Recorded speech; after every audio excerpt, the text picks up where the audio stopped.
ناظرین ذرا معاملے کی گہرائی تک جاتے ہیں اور سمجھنے کی کوشش کرتے ہیں کہ اب یہ جو صحافی تنظیموں کی طرف سے اب جو احتجاج شروع ہوا ہے اس سے آگے اب کیا لاہے عمل جو ہے وہ اپنایا جا رہا ہے. افضل بٹ صاحب ہمیں جوائن کر رہے ہیں, صدر ہیں Pakistan federal union of journalist PFUJ کے. جی بٹ صاحب السلام علیکم. جی وعلیکم السلام فائز صاحب, کیسے ہیں آپ؟ شکر. ایک تو آپ کے چینل کی سالگرہ, ہم ظاہر احتجاج میں تو ہیں, تو آپ کو سالگرہ مبارک ہو اپنے چینل کی. بہت شکریہ افضل بٹ صاحب, بہت شکریہ. اچھا بٹ صاحب, یہ آج بڑا بھرپور مظاہرہ کیا ہے تمام صحافی تنظیموں نے پورے ملک میں کیا ہے, اور بڑا ہی یعنی کہ کامیاب اور شاندار جو تھا وہ احتجاج تھا. اب اس کے بعد کیونکہ آج پاس تو کرا لیا انہوں نے قانون, سینٹ سے بھی کرا لیا اور اسمبلی سے بھی اب صدر کے پاس جائے گا دستخط کے لیے, اب کیا لاہے عمل ہے, کیا کریں گے آگے؟ فہد صاحب بیسیکلی آج یہ احتجاج تھا, لیکن بیسیکلی یہ پریس فریڈم موومنٹ کا آغاز ہے. ہم نے آج پریس فریڈم موومنٹ شروع کر دی ہے اور اس کے اب مختلف مراحل اور فیز ہم طے کر رہے ہیں. ایسا نہیں ہے کہ جیسا حکومت یہ سمجھتی ہے کہ ہم نے آج پاس کر لیا, ایک دن صحافی تنظیمیں PFUJ اور ایکشن کمیٹی جو ہے وہ احتجاج کرے گی اور اس کے بعد ہم اپنے کام میں لگ جائیں گے. یہ ہم نے طے کر لیا ہے, یہ ہمارے لیے لائف اینڈ ڈیتھ والا معاملہ ہے اور اس کی واپسی تک یہ پریس فریڈم موومنٹ جاری رہنی ہے.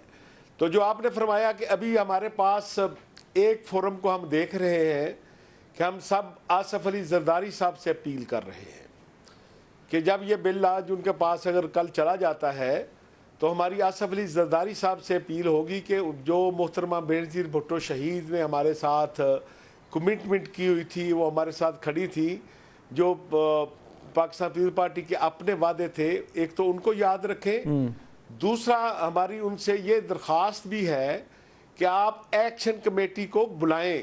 ہم انہیں بتائیں گے کہ اس بل کے اندر آئین سے متصادم کون کون سی شق ہے, پریس فریڈم سے متصادم کون کون سی شق ہے, انسانی حقوق سے متصادم کون کون سی شق ہے, شہری آزادیوں سے متصادم کون کون سی شق ہے, اور فیوچر میں اس کے کیا اثرات ہو سکتے ہیں.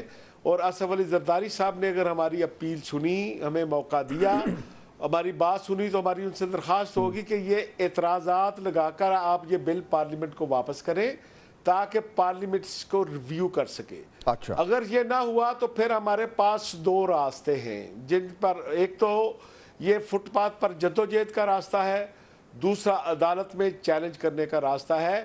ہم ان دونوں پہ اپنی مشاورت بھی کر رہے ہیں, تیاری بھی کر رہے ہیں, اور لمبی لڑائی کے لیے, میں لمبی لڑائی کا لفظ بول رہا ہوں, لڑنے کے لیے پوری طرح ہم تیار ہیں. اچھا بٹ صاحب, اس میں جو اچھی بات ہے وہ یہ ہے کہ اس میں تمام تر جو تنظیمیں ہیں, تمام تر جو گروپس ہیں, سب متحد ہیں, تو یہ بڑی ایک اس سے بہت زیادہ جو ہے وہ ایک اثر پڑے گا جو موومنٹ جس کی ابھی آپ ذکر کر رہے ہیں. لیکن جو سیاسی جماعتیں ہیں ان کی طرف سے, یعنی اگر آپ جو حکمران جماعت ہے اس کو تو سائڈ پہ کر دیں, لیکن جو دیگر جماعتیں ہیں, اتحادی جماعتیں ہیں گورنمنٹ کی, پیپلز پارٹی ہو گئی, MQM ہو گئی, ان کی طرف سے کوئی اس طرح کی انڈیکیشن آئی ہے کہ یہ بھی صحافیوں کے ساتھ کھڑے ہونے کو تیار ہو سکتے ہیں؟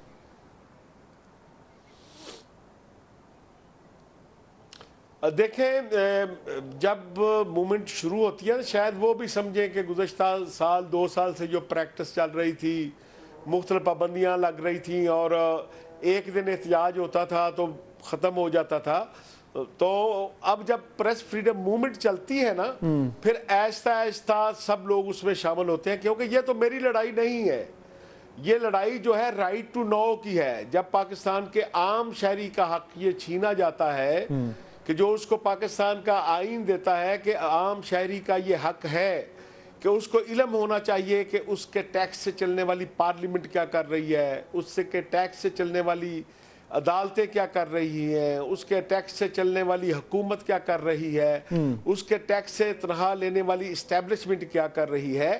جب عام آدمی سے یہ حق چھینا جاتا ہے, مجھ پر پابندی لگتی مجھ پر ہے, حق عام آدمی کا چھینا جاتا ہے, تو ہم اس عام آدمی کے حق کے لیے پریس فریڈم موومنٹ شروع کرتے ہیں. تو جو ہی ہماری یہ موومنٹ شروع ہوگی اس میں سٹارٹ پہ وکلاء ہمارے ساتھ آئیں گے، انسانی حقوق کی تنظیمیں آئیں گی، شہری آزادیوں کی تنظیمیں آئیں گی، سول سوسائٹی آئے گی، پھر ٹریڈ یونین آئیں گی. جب یہ سارے لوگ ہمارے ساتھ آ جائیں گے مرحلہ وائز تو پھر ہم تمام پولیٹیکل پارٹیز کے پاس جائیں گے کہ یہ ہمارا ایجنڈا ہے جو پاکستان کے عوام کے حقوق کی جنگ ہے. تو ان میں سے جو پارٹی ہمارے ساتھ آئے گی ان کو ہم ساتھ لے کر جو فائنل کال ہم نے دینی ہے اپنی مختلف مراحل سے گزرتے ہوئے وہ پارلیمنٹ ہاؤس کے باہر پہنچنے کی ہونی ہے. وہ پورے پاکستان سے قافلے آئیں گے، پارلیمنٹ ہاؤس کے سامنے بیٹھیں گے اور بیٹھنے کی تاریخ تو ہم دیں گے لیکن اٹھنے کی تاریخ نہیں ہوگی.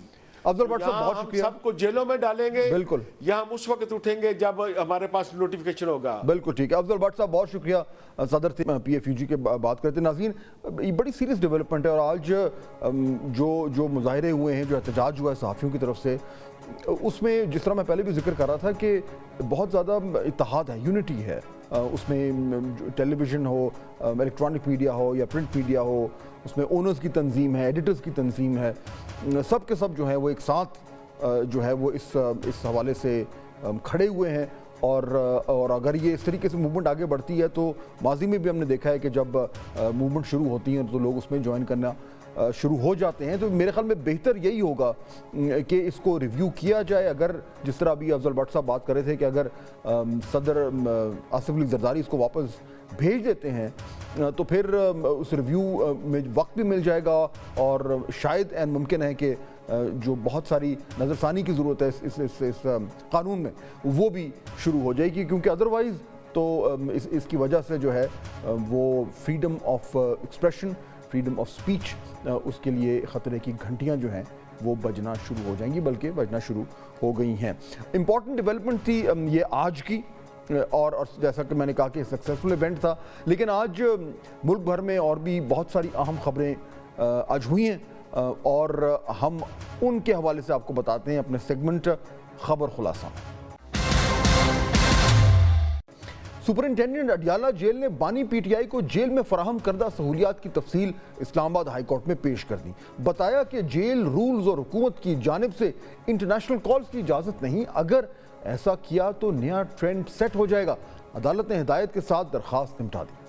قائمہ کمیٹی خزانہ کی ذیلی کمیٹی میں چیئرمین ایف بی آر نے انکشاف کیا کہ صرف 12 پاکستانیوں نے گوشواروں میں 10 ارب روپے سے زائد کے اثاثے ظاہر کیے ہیں. پاکستانی شہریوں کے لائف سٹائل پر عالمی مالیاتی ادارے بھی حیران ہیں، اس لیے وہ tax to G D P کی موجودہ شرح کو نہیں مانتے. حکومت نے ٹھٹا میں دھابے جی اسپیشل اکنامک زون کے قیام کے لیے چینی اور مقامی سرمایہ کاروں کے ساتھ معاہدہ کر لیا ہے.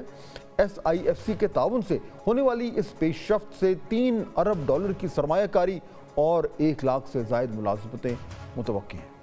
پی آئی اے کے حوالے سے خبر ہے کہ گزشتہ 6 ماہ میں قومی ایئر لائن کے 8 بین الاقوامی روٹس بحال ہو گئے ہیں.